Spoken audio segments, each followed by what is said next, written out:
Hi, welcome back. I hope you all had a good break. Also, for the second part, we have many more touching and inspiring stories to come up. We'll continue with the next speaker, who has been a monk for over 20 years in the Samye Ling Monastery. He's an international meditation and mindfulness teacher here at Google, but also in different law firms, hospitals, and other organizations. And today he's going to talk about the power of mindfulness and how it transforms our reactive patterns. So please welcome Gelong Thupten.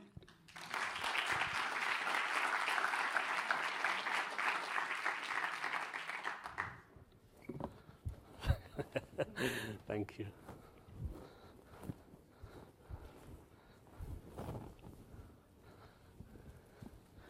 Thank you very much. Thank you.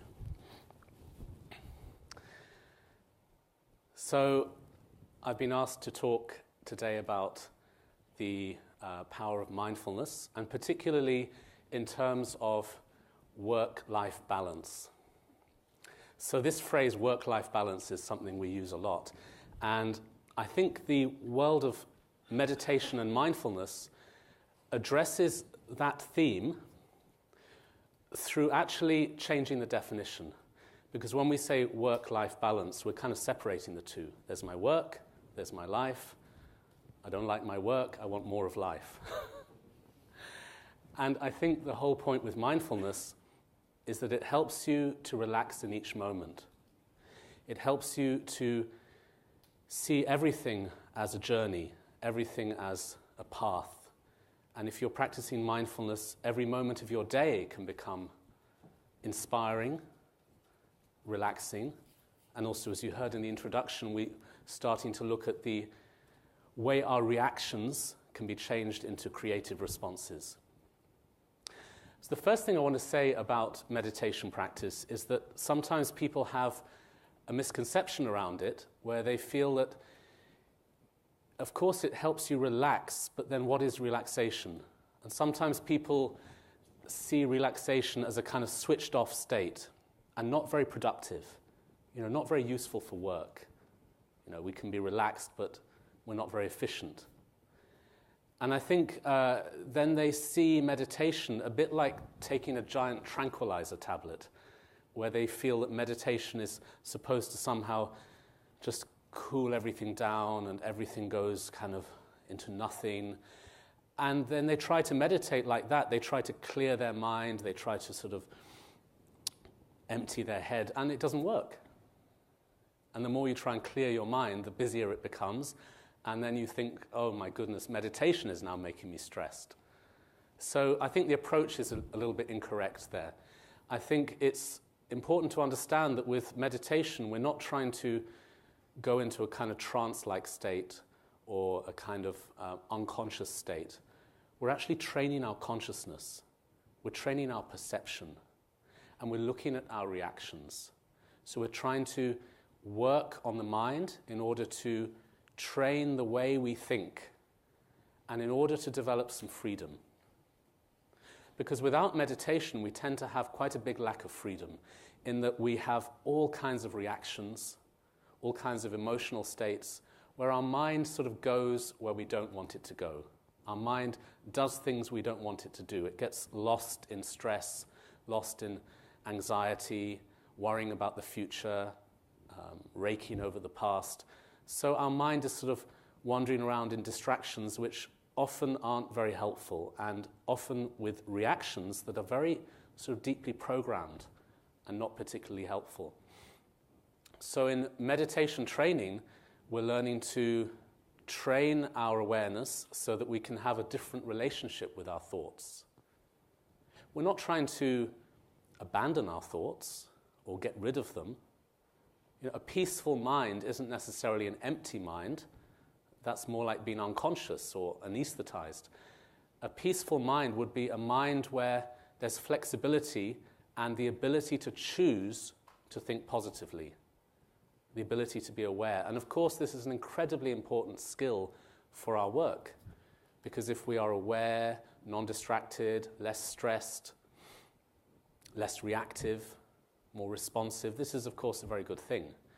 So I like to explain to people how meditation can really help in their working day, and then through implementing very simple mindfulness techniques, there no longer needs to be this split between work and life, and where you feel you need to kind of get away from work in order to live your life. The whole thing should be one journey, and I think meditation helps us to develop that. So then we have meditation training, we have methods where we sit, and not necessarily for many, many hours, just moments throughout the day where we can sit and connect to the present moment. But what's even also very inspiring is to learn how to be mindful throughout the day in sort of moments of awareness, training in these moments of awareness. And you start with simple things. You start by just letting your mind focus on the present moment several times a day, maybe with physical actions such as washing your hands, cleaning your teeth, washing the dishes, walking, eating. Very simple moments of mindfulness throughout the day, which doesn't mean you're taking time out from your work, you're just applying awareness. And then it starts to become more creative when you can learn to apply that awareness or mindfulness in moments of stress. That's when you start to reprogram the reactivity.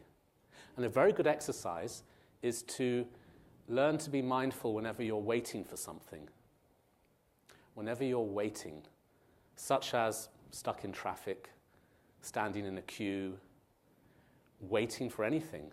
There are these moments every day when we're kind of stuck somewhere waiting. And actually it's a very there's a lot of potential in those times in terms of changing our habits of reactivity.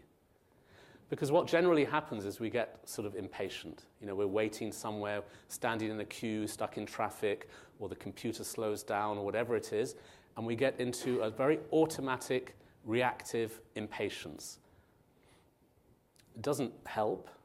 So here we are flooding our system with stress chemicals, but it doesn't help. It doesn't make the traffic move or anything like that, but it's a reaction. Now, if you can learn to take those moments as mindfulness training, you're completely transforming your relationship with situations.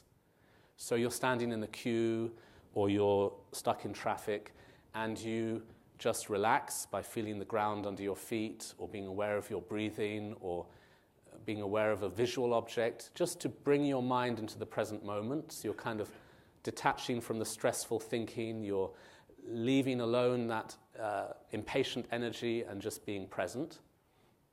So what you're doing is you're sort of relaxing against the current. The current is moving in that direction of stress, reactivity, impatience, and you're relaxing into that. And then this becomes a new pathway in your character. So through developing that training, then over time, you're learning to stay calm when normally you would get stressed. So you are reprogramming your patterns of reactivity. It's almost as if we have this kind of automatic programming where whenever I'm in a difficult situation, I must be tense. This is a kind of automatic connection we have, which isn't particularly thought through, it's just automatic.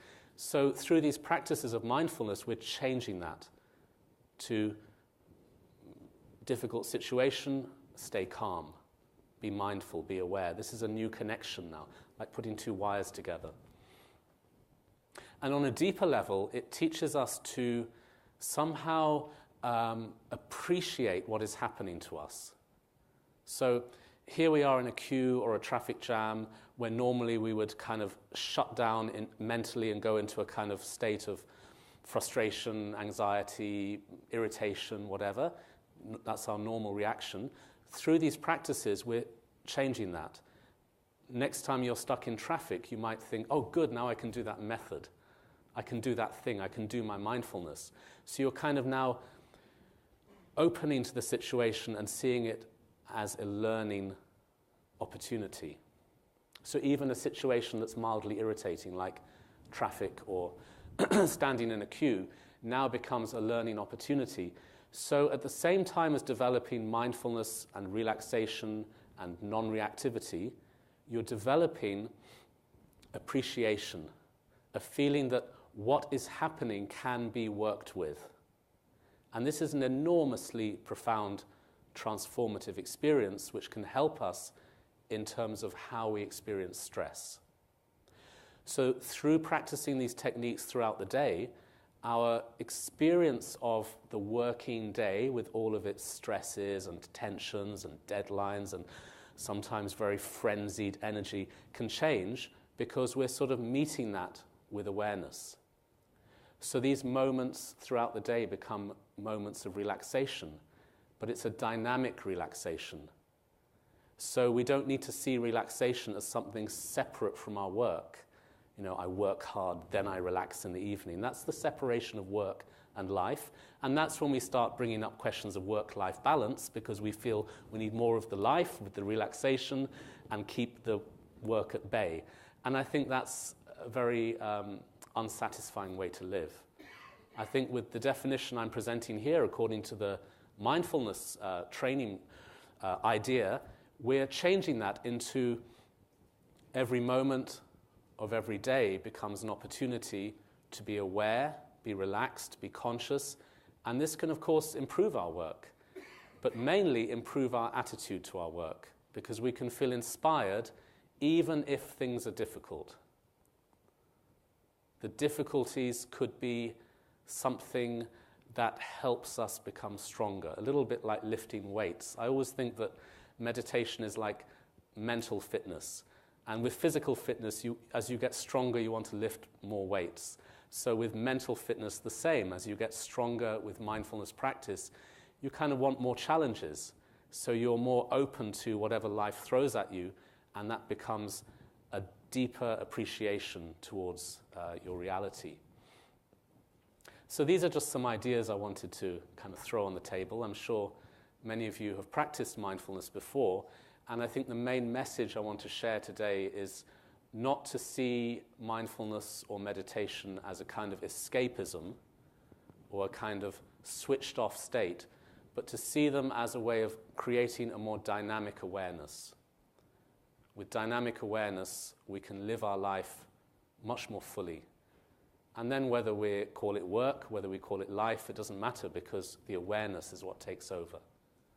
So thank you very much for listening.